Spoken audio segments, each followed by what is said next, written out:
I'm very, very concerned that in the last, pick a number, 4, 5, 6 years, that the onset of technology in the talent acquisition process is now so pervasive that by way of online applications, online assessments, online introductions, especially in the COVID environment, online everything, that it's actually, I fear, become way too easy for hiring managers to basically go, well, what do I need this for?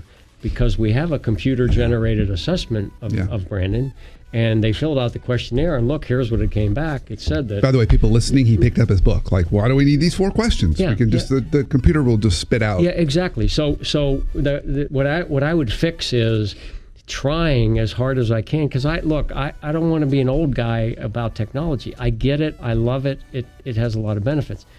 But I'm concerned that it has now made it a very antiseptic and quote unquote easy process to say, I don't need to really get involved because I've got the data, I've got the science. So I would force, quote unquote, that there comes a time we have to talk. Yeah.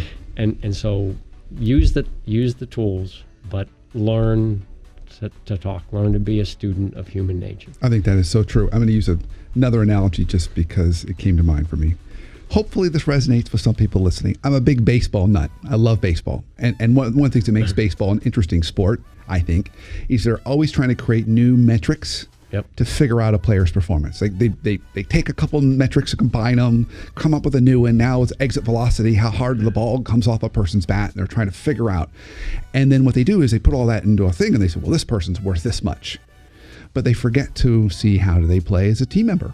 What's their clubhouse vibe?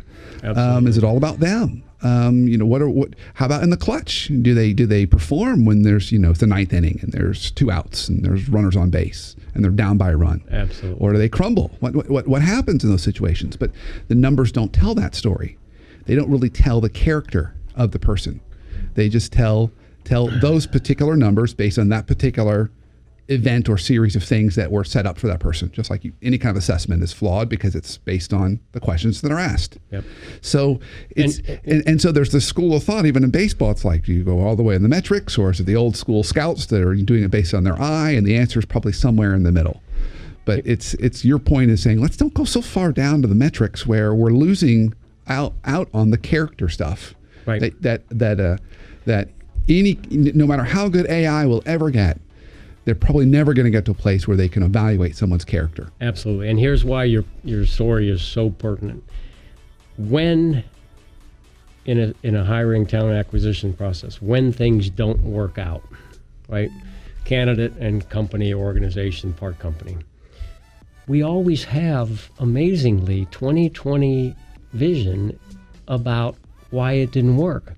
Oh, well, we have a fast-paced culture here, and she or he just couldn't keep up. Oh, we're really into technology, and they don't really get technology. Or, we're into customers and taking care of customers, and they don't appreciate customers.